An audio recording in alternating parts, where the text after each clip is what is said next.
Sekarang kamu bisa memunculkan pop-up Windows dengan mengklik tombol Home dan kamu bisa melakukan multitasking sambil menonton video analisa pagi tanpa berlangganan YouTube Premium. Hai semuanya, gimana kabar kalian? Semoga selalu dalam keadaan baik. Jadi welcome back again di Andy Kriston Channel dan ini adalah segmen analisa pagi, segmen di mana kita akan mengulas untuk update news dan juga pergerakan dari market, khususnya market dari Bitcoin. Teman-teman, kondisi dari market hari ini sih masih cukup stabil ya. Gimana pergerakan dari Bitcoin kemarin mengalami koreksi 0,5%, impact daripada kenaikan dari indeks dolar serta emas XAU yang kemarin kembali melanjutkan fase kenaikannya. Wah, ini emas benar-benar bullish. Teman-teman, volume smart money-nya full ya, tancap gas kayaknya market emas ini bakalan lumayan menarik untuk kedepannya. Kemudian kemarin S&P 500 koreksi, Bitcoin juga sama-sama koreksi. Bitcoin dominan, sayang sekali masih dalam tren yang menguat. Gitu. Jadi hari ini kita berada di tanggal 16 April 2025 ya. Kemarin kita dapat beberapa data penting dari Inggris. Kemarin kita dapat data employment change dan juga data unemployment rate ya. Dimana kalau kita lihat dari trennya tingkat pengangguran di Inggris ini masih stabil. Kemudian dari Amerika Serikat kemarin ada data export price and import price di mana trennya mengalami penurunan. Mungkin ini terkait dengan isu tarif ya yang memang masih cenderung tinggi. Dan untuk hari ini kita akan dapat beberapa rilis data yang penting.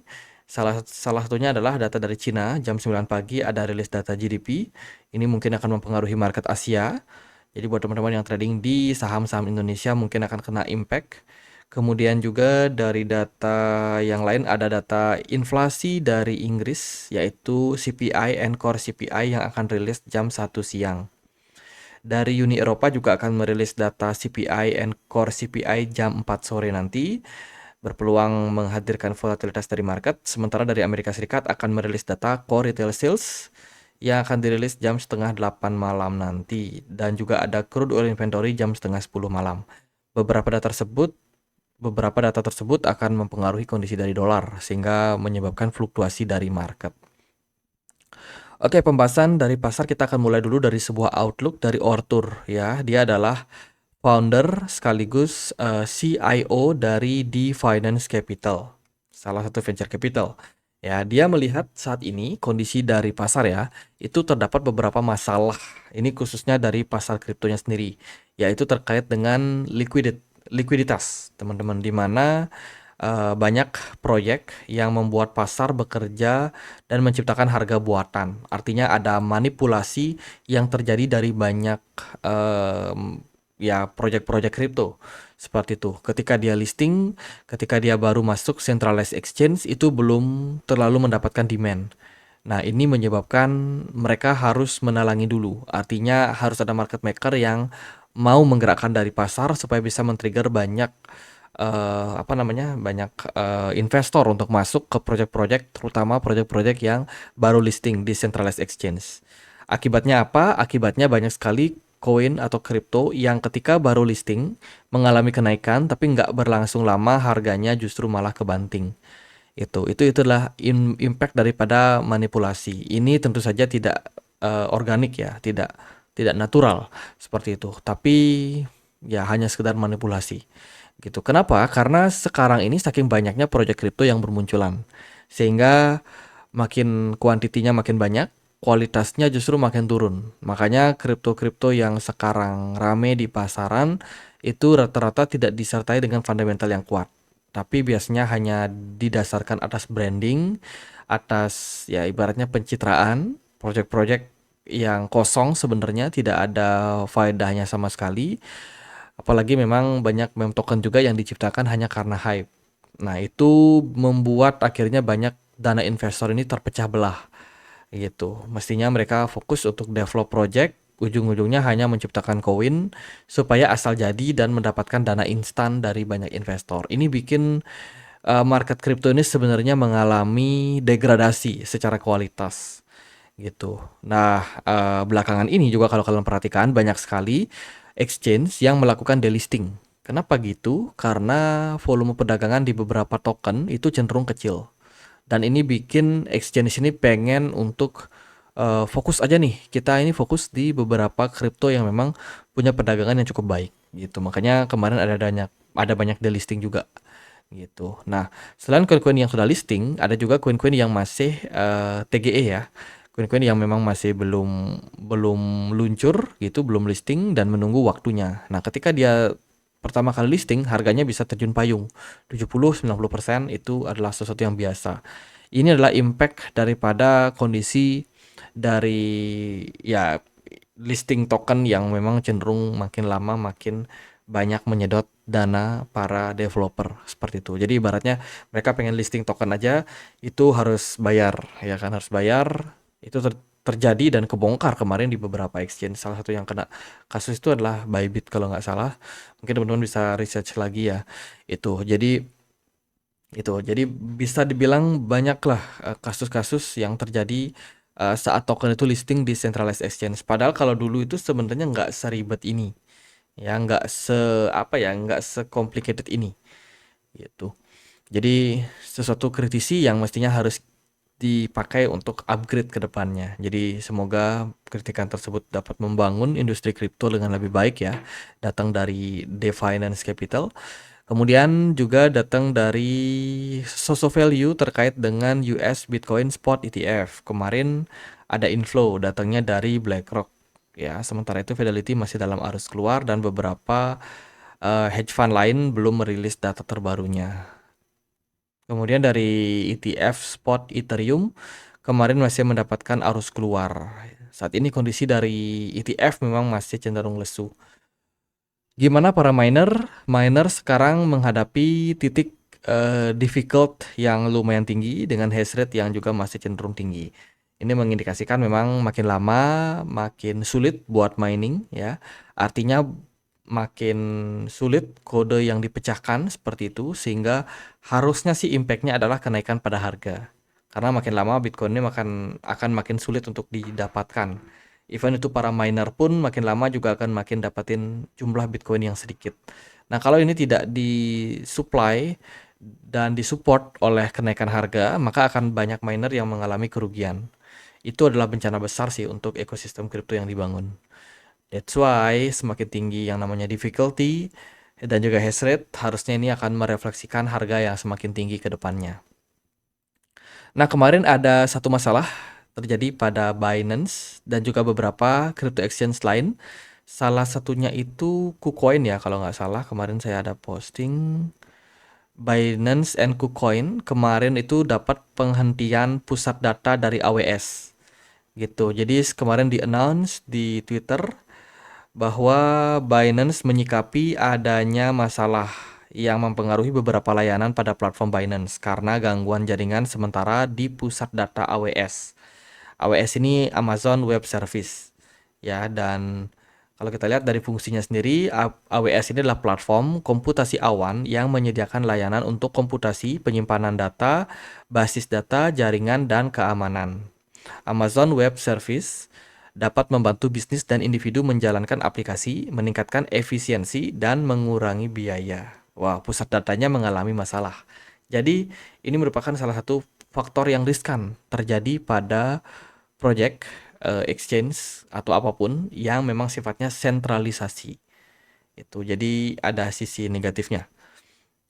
Kemudian Javier Milei, presiden dari Argentina, ini siap menandatangani perjanjian perdagangan dengan Amerika Serikat. Nah, ini diambil sikap yang positif ya dari Argentina, mengingat Amerika Serikat ini perlu juga kru. Nah, perlu juga dia itu kayak sekutu ya, karena saat ini Amerika Serikat menghadapi lawan yang sangat berat, China yang memang sudah jelas-jelas lebih maju, dan juga China ini lebih banyak bekerja sama dengan negara-negara di Asia Tenggara juga. Jadi secara ekosistem, sebenarnya ekosistem dari perdagangan Cina ini lebih besar, lebih kuat daripada Amerika Serikat yang kemarin mencoba mengancam dengan trade war gitu. Tapi ada juga yang berspekulasi bahwa tindakan yang diambil oleh Donald Trump terkait dengan tarif pajak itu nggak semena-mena cuma karena mereka ingin bersaing dengan China. Tapi lebih clear-nya adalah mereka itu pengen mengantisipasi bayar utang yang lebih besar karena Amerika Serikat itu kabarnya harus membayar hutang deadline kalau nggak salah itu di kisaran 6 bulan ke depan. Nah, gimana caranya biar Amerika Serikat bayar hutangnya lebih sedikit? Yaitu dengan menurunkan nilai dari dolar. Kalau mereka mengurangi nilai dari dolar atau bikin dolarnya inflasi, ya itu menyebabkan mereka akan bayar hutang lebih sedikit, terutama bunganya gitu. Jadi makanya Amerika Serikat melalui Donald Trump melakukan hal tersebut. Tapi ini teori lah, teori di luar ya, di luar dari apa yang disampaikan media gitu. Benar atau tidaknya kita tidak tahu apakah Donald Trump memang melakukan ini dengan kesengajaan dengan tujuan supaya mereka bisa bayar utang deadline-nya di 6 bulan ke depan lebih murah. Ya itu sebuah teori teman-teman. Tapi yang pasti adalah kita menghadapi kondisi ketidakpastian dan mungkin ini akan berlangsung dalam beberapa bulan. Kemudian juga ada Circle ya, yang mana dia baru aja meluncurkan Euro Euro Circle stablecoin yang di-backup dengan euro. Kabarnya secara adopsi itu meningkat sampai 43%, teman-teman, di mana supply-nya meningkat dan ini berarti bahwa peminat dari pasar stablecoin di Uni Eropa ini udah mulai meningkat juga ya, karena dari regulasi MiCA itu nggak pengen ada stablecoin dolar di sana. Jadi kalaupun mereka mau pakai stablecoin itu harus di backup dengan euro. Jadi ini akan membuat dominasi dari beberapa stablecoin dolar itu akan meredup di Uni Eropa dan tentu saja akan lebih prefer untuk menggunakan euro ya, stablecoin berbasis euro. Meskipun dari mereka sendiri juga memberikan alternatif, kita pakai aja euro langsung daripada pakai stablecoinnya. Tapi ternyata minat dari banyak orang terkait dengan penggunaan stablecoin euro ini justru malah mengalami tren kenaikan sejak bulan Februari sampai saat ini. Kemudian juga ada kasus ya terkait dengan Kilo Apps. Ini adalah sebuah platform yang mana menyediakan apa namanya perdagangan aset kripto seperti exchange pada umumnya. Nah, Kilo X ini dia didukung sama Binance Lab ya, atau YFI Lab ya. Itu dan sekarang ini kena masalah serangan hacker gitu. Saat ini kondisinya ini diambang kekacauan. Padahal Kilo ini yang kita tahu dia baru aja listing di beberapa exchange. Tapi baru aja listing udah kena hack, udah kena serangan gitu. Ini melibatkan transaksi di jaringan BNB, Base dan juga Taiko. Kemudian berita datang dari OpenAI, dikabarkan berencana untuk meluncurkan mereka punya sosial media terbaru yang digadang-gadang akan menyerupai sosial media Twitter atau X. Jadi Sam Altman melihat fokus mereka saat ini adalah untuk bikin ya, selain bikin jaringan AI ya, developing project AI, ChatGPT, itu mereka juga akan merambah ke dunia AI yang lain yaitu social network. Nah, ini tentu saja akan menjadi perang lanjutan nih antara Elon Musk dan juga siapa namanya? Sam Altman ya, founder daripada OpenAI. Itu jadi persaingan bisnis. Donald Trump dikabarkan akan meluncurkan game terbaru mereka berbasiskan real estate yang digadang-gadang ini mirip kayak Monopoly, teman-teman, Monopoly ya. Tapi ini masih rumor, apakah nanti Trump bakalan mengaplikasikan game ini mensupport kripto atau seperti apa. Jadi ini tengah menjadi perbincangan. Sepertinya narasi gaming kripto ini masih akan dinaikkan ke depannya terkait dengan isu dari Donald Trump. Oke, sedikit kita balik lagi ya terkait dengan tarif, teman-teman. Uni Eropa hentikan tindakan balasan terhadap tarif Amerika Serikat untuk memberi ruang bagi negosiasi. Jadi saat ini Uni Eropa berencana membuka diri untuk negosiasi dengan Amerika Serikat.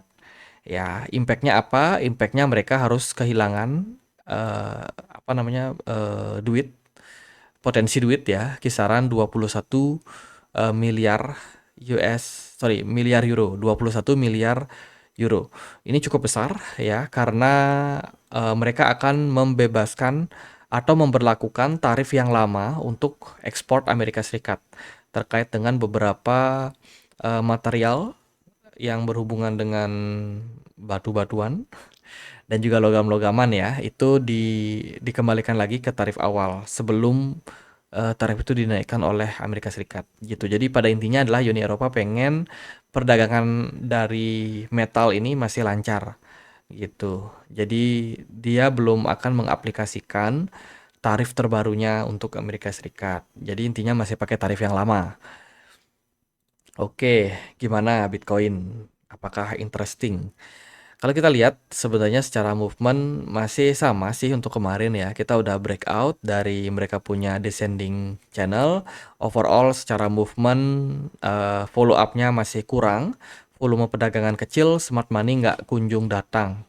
Bitcoin kemarin sempat naik sampai dengan 86.000, tapi tiba-tiba mengalami tekanan jual. Ya, ini impact daripada dolar yang juga tiba-tiba ada pumping. Kemudian juga gold juga naik di perdagangan kemarin, impactnya kerasa banget di market saham Amerika Serikat dan juga men-trigger Bitcoin gitu. Secara tren sih sebenarnya smart money masih ready di market dengan volume transaksi yang masih cenderung kecil. MACD mengindikasikan indikasi koreksi gitu. Secara tren kemana nih Bitcoin? Apakah masih bisa naik? Masih ada kemungkinan 88.000 ya, tapi syaratnya adalah Bitcoin ini harus mampu mempertahankan area di kisaran 82 sebagai area support penting yang mestinya bisa diperhatikan seperti itu. Andai kata kalau Bitcoin ini drop di bawah 82 dolar, maka akan ada potensi mungkin double top ya yang terjadi pada market. Pola M di sini double top. Kalau dia breakdown dari sini maka tren udah pasti negatif, teman-teman. Arah dari market itu bisa kita ukur bentar. Tarik dari swing high ke swing low, kita pindahkan 80 dolar. Mungkin akan menjadi target kalau seandainya Bitcoin ini jebol di bawah 82.000 gitu. 80.000 dolar ya. Ya itu sih menurut saya follow up dari market ini masih kurang dan sebenarnya Bitcoin ini berada dalam momentum. Paling kita waspada aja sih, hati-hati aja. Karena dalam beberapa jam terakhir ini seller udah mulai kembali agresif dan masuk ke market ya. Di time frame 1 jam kelihatan jelas smart money-nya makin lama kosong dan pergerakan Bitcoin juga masih cenderung dalam posisi korektif. Bitcoin dominance meningkat, otomatis dah altcoin ini banyak yang tertekan. Kemarin ada Mudeng, ada P Network turun lumayan dalam, Fartcoin juga mulai koreksi. Itu OM kemarin congratulations yang udah sempat masuk OM ya. Saya perhatikan kemarin OM itu ada di kisaran 0,6 dolar kalau nggak salah. Sekarang udah rally ke 0,82 dolar dengan kenaikan sampai 37%. Congratulations buat teman-teman yang sempat masuk. Jangan lupa untuk profit taking. Itu. Jadi arah dari Bitcoin bakalan kemana? Kesimpulannya adalah pantau dia di 82.000. Kalau Bitcoin turun di bawah level tersebut, next target adalah ke 80.000. Kalau Bitcoin masih bisa bertahan di atas 82.000, maka masih ada possibility untuk Bitcoin rally ke 88 ribuan dan mungkin bisa lebih tinggi. Tapi semuanya akan sangat-sangat tergantung dengan kondisi market seperti apa. Gitu aja buat pembahasan kali ini, semoga videonya bisa bermanfaat. Sebelumnya aku mau informasikan dulu ya, jadi ada token baru yang bakalan listing di Gate.io. Teman-teman bisa dapetin dengan mengikuti kompetisi. Teman-teman, di sini ada kompetisi di mana teman-teman bisa main permainannya dan dapetin hadiah. Ya, nanti aku akan sertakan link yang ada di kolom deskripsi video ini. Main juga ke launch. Di sini ada launch pool. Teman-teman cek Wallet Connect. Ini bakalan listing token. Nanti token ini akan disupport untuk layanan kripto dan juga Visa payment. Tentu saja akan meningkatkan jumlah followers dan juga pengguna dari project Wallet Connect. Gitu. Teman-teman bisa dapatin jika teman-teman melakukan staking GT token di Gate.io. Buat yang tertarik buat daftar Gate.io, linknya ada di kolom deskripsi. Jadi sekian aja. Akhir kata saya Andre, makasih.